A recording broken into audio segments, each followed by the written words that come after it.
Dear colleagues, good morning. Before starting my presentation, I would like to cordially thank the organizers from the University of Ghent and the Division of Gastroenterology, Professor David Tate and Dr. Triana Lobaton for their kind invitation. I will try to talk to you today about the power of endoscopic reports and scores in IBD treatment strategies. My disclosure is that many of the slides have been a courtesy of Professor Marietta Iacucci and Dr. Rosanna Canatelli, and I'm very grateful for their donation of these slides. Thank you very much.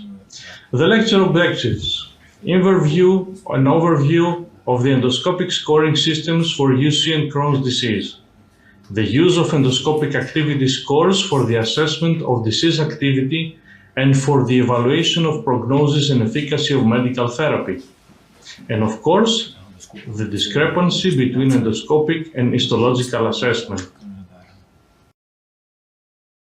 When we do an endoscopy, we have to think about our report.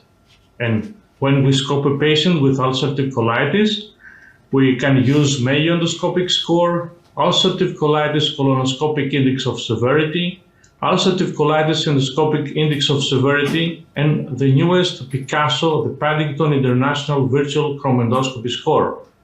When we scope patients with Crohn's disease, we can use Crohn's disease activity index or index of severity, the CDEIS, the simple endoscopic score for Crohn's disease, the CES-CD, and of course, post-operative recurrence can be characterized with a modified Rutgeerts score. When we have to scope patients with pouchitis, we can use the subscore of pouchitis disease activity index, the PDAI. And of course, you all are aware of many guidelines and practice points that they have been developed for using these scores in clinical practice. And of course, ECHO, with topical reviews and expert guidelines, has been helping in that target. How to score IBD activity through the eyes of endoscope. First, let's talk about ulcerative colitis. The use of endoscopic activity scores in patients with ulcerative colitis is very important because it is recommended for the evaluation of prognosis and efficacy of medical therapy with a minimum standard of 90% and a target standard no less than 95%. The Mayo endoscopic score first. Mayo endoscopic score 0 is mucosal healing with normal vascular patterns and scars. Mayo score 1 is a mild disease with erythema, decreased vascular pattern and mild friability. Mayo score 2, moderate disease with marked erythema, absent vascular pattern and friability or erosions. And Mayo score 3, which represents a severe disease, we have spontaneous bleeding and ulcerations. Let's go finally to another important issue, an important topic on how to score and how can we write good quality reports in IBD. And of course, here you have the ECHO topical review on optimizing reporting in surgery, endoscopy, and histopathology. And this is very important because we can standardize our daily practice. The first position is that the endoscopic report should clearly and concisely describe all relevant medical and endoscopic technical information, findings, therapeutic intervention, adverse events, conclusions, and recommendations, of course.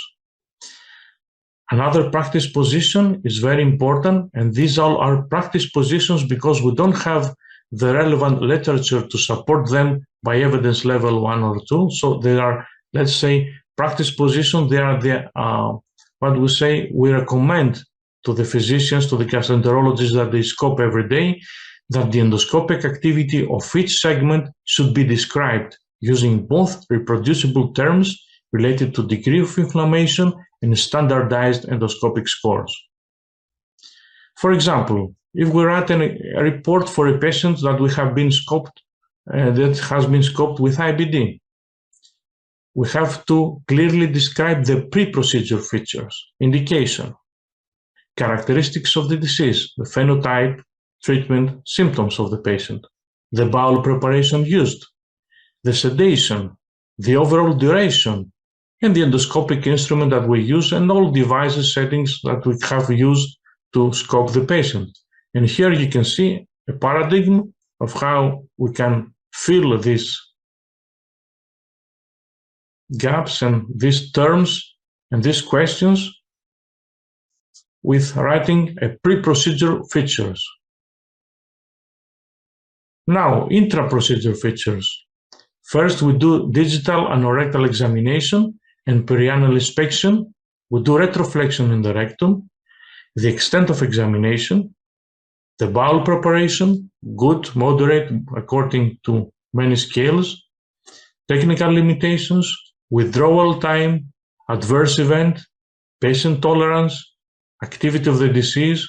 For example, if we have a patient with UC, we write down, for example, Mayo score, UCIS, or Picasso, or we have a patient with Crohn's disease, we write down the CDIS, or we write down the CES-CD score, or we have a patient that has been operated, we write down the Rutgeerts score.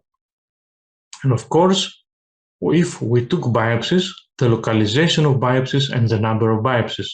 And here you can see how we can fill a report and how we can answer these questions. These are paradigms of how we can write down all this.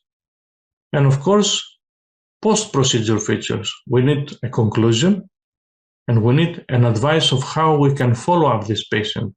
So the conclusion is, for example, ulcerative left-sided colitis with severe inflammation, Mayo score 3 or UCIS 5 or Picasso 12, and the advice. The conclusion needs an advice. So here, the last video that we will look, it's a video that we discussed a lot during our working group, so I hope you will make your own opinion. So you can see here that there are many superficial ulcers, bigger than afts, and the mucosa in between, it's very difficult to characterize. Some of the experts said that the mucosa was normal, but others said that the mucosa was not normal.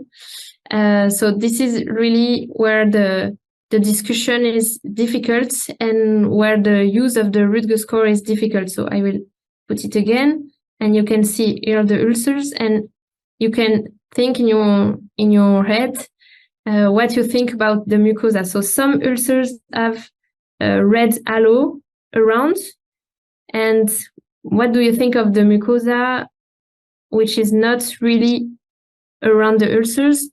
This will change your score, because if you decide that the mucosa is normal in between, it will be I2B, and if you decide that the mucosa is not normal, you will get an I4. So to summarize what I said, so we tried to propose a new updating of the Rutgeerts score to be able to characterize the side-to-side anastomosis, but there are still unanswered questions. Some lesions are difficult to characterize.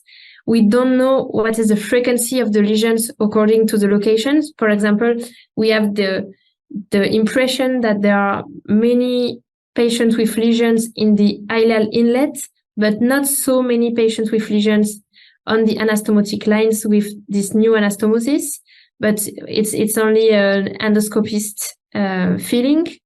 We don't know the prognosis of the lesions. Is it better for a patient to get lesions only on the anastomotic line or lesions in the ileal inlet? We have also the feeling that the lesions of the ileal inlet have the worst prognosis, because this could lead to a stenosis. But it has never been shown. And we also need more data about the new anastomosis, like the Kono S, because in some centers they look like end-to-end, and in some you have some blind things. So it's very difficult. So the main message of my presentation is to record the endoscopies that you perform for patients after ileocolonic resection. Is what we do in Bordeaux in my center. We record all the endoscopies, and we keep the video, and also we train the residents and the junior endoscopists to describe all the location based on what I said. So the anastomotic line, the ileal body, the ileal blind loop, the ileal inlet, and the neoterminal ileum.